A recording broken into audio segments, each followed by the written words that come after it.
The All-Seeing Eye and Midas got a buff recently. A much needed buff for the two of them. I might just call this a quality of life buff, if there ever were such a thing. Because the buffs basically just take the ordinary functionality of the weapons and allows them to operate better. The All-Seeing Eye now dishes out its Decay Bloom damage at enemy 75% and 25% HP thresholds. And the Midas is now easier to keep in its heated range, and the overheated damage debuff has been drastically lowered, making this thing drastically better. But first up, the All-Seeing Eye. Let's see what this thing can do. I'll just get this out the way straight away and say that I still notice some of the inconsistencies with the decay damage not triggering on nearby enemies with this thing. I don't know why that guy didn't get hit with splash damage. Or that guy. They're standing right next to each other. Which always throws me off because it'll tag monsters 3 rooms over but not 2 feet apart. It's weird how that happens sometimes. But man, is it nice getting that decay damage at 25% HP on these enemies. But when it does work, this thing is a beauty. I love that. You see that? Triggering the Eye of the Mad Woman. Mwah. Beautiful. All right, here's a great opportunity. Let's see what this thing can do. Watch the decay damage. I mean, come on. Come on. Isn't that beautiful? Keep in mind, this is the only weapon in the game that can do that. Well, it's the only primary weapon, I mean, that has crazy splash damage like that. Only problem is, yeah, the regular base damage is kind of weak. If you're not getting that splash damage, it's like, what's this thing even doing?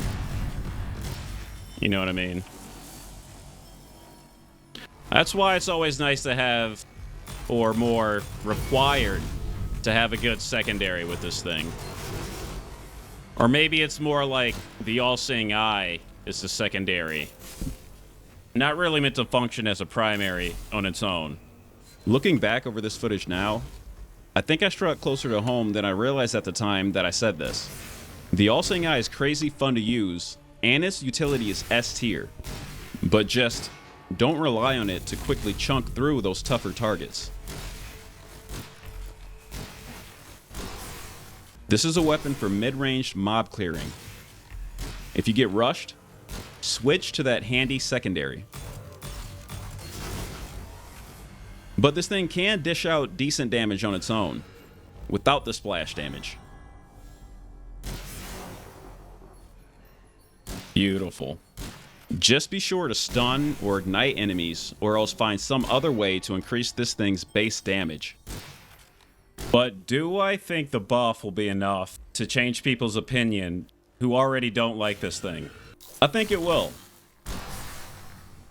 At least, it should encourage more people to give this thing a try. Because it's really not a bad weapon. Or maybe I'm just vouching for it so much because I like it. But what's always been true about this thing is that it's fun to use and it has crazy utility, especially since it has access to some of the most OP arcanas in the game. I mean, that's just fun, man. It's just fun to see. Popping headshots and getting all that splash damage. It's another benefit to this weapon. It's got the cool factor. So if nothing else, let that encourage you. That was sick. I'm gonna have trouble against these tougher targets, though. That's for damn sure.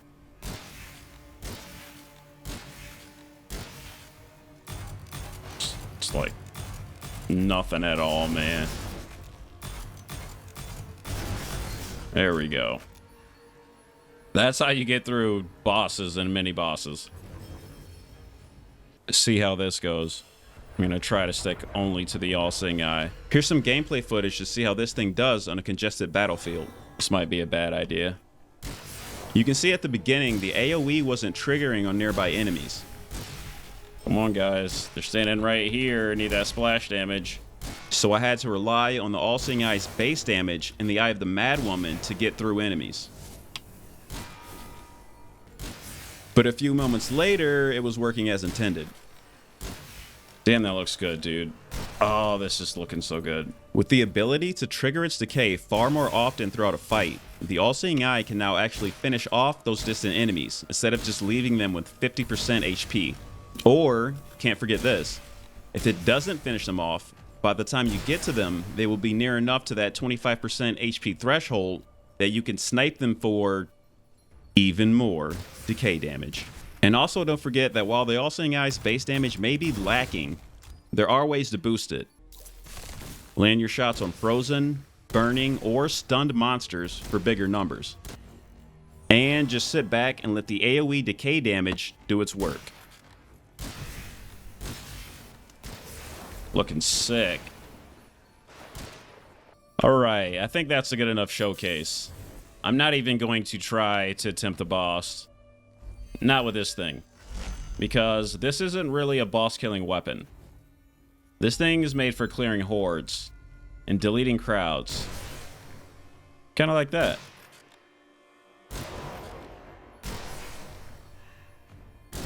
And who can argue with a weapon that can do that? Just beautiful. Maybe it needs a little base damage boost, but I mean, when you can just clear an entire horde 3 rooms away with a couple bullets, can't really beat that. Take a quick look at the build. Really love Eye of the Madwoman with the All-Seeing Eye. An eye for an eye, as they say. Or as I say. But they work beautifully. And you saw the way the rest of the build works. Though I didn't intend to make this into a build proper. Most of this is just here for testing the All-Seeing Eye. But now we're done with that and on to the Midas. So I've been playing around with the Midas and man, is this thing a lot easier to use. It just feels so much better. I mean, it feels so much better to keep it in that heated range. And therefore, the weapon feels a lot better to use. So let's see what this thing can do against some tougher content. Right here on good old Witch Mountain.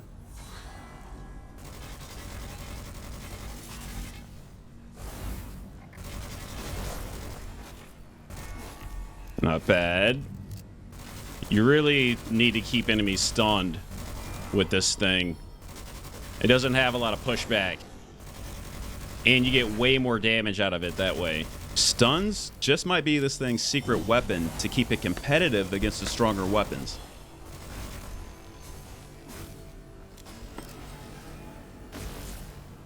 See what I mean about these damned enemies? Look at this.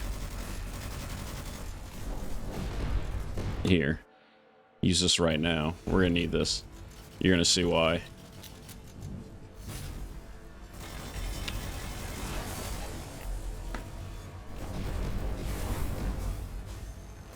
Again with the stuns, man. Just keep using anything you've got to keep them stunned. Whisper, shockwave, curse spell, whatever. Keep it heated for that damage. It's always been a juggling act, but man, does it feel so much better now. And yeah, it still struggles against, like, more heavily armored targets. But just the fact that the utility of this thing has gone up. I realized I didn't finish that sentence then, so I'll finish it now. The fact that the utility has gone up raises this thing a whole tier, in my opinion. Beautiful. Let's get a little bit more. See what this thing can do.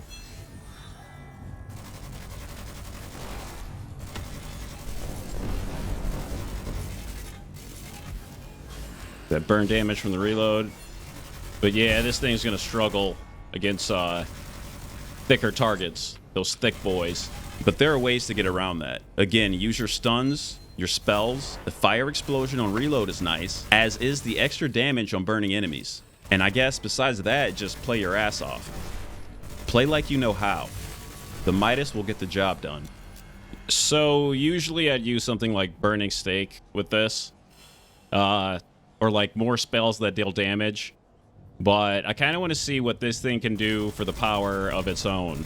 Like without any extra added in damage. Or at least not too much.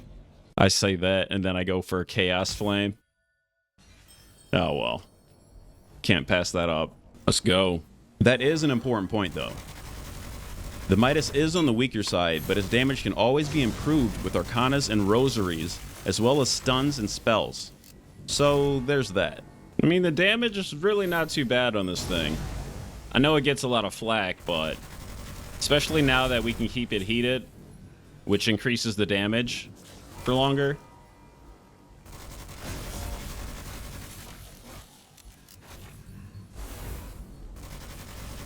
Especially if you hit them when they're stunned. Let's get the drop on them. And now that the damage debuff from going overheated has been lowered, like drastically lowered, I found myself juggling between the two, instead of just juggling to keep it in the heated range only, and taking advantage of the fire explosion on reload more often.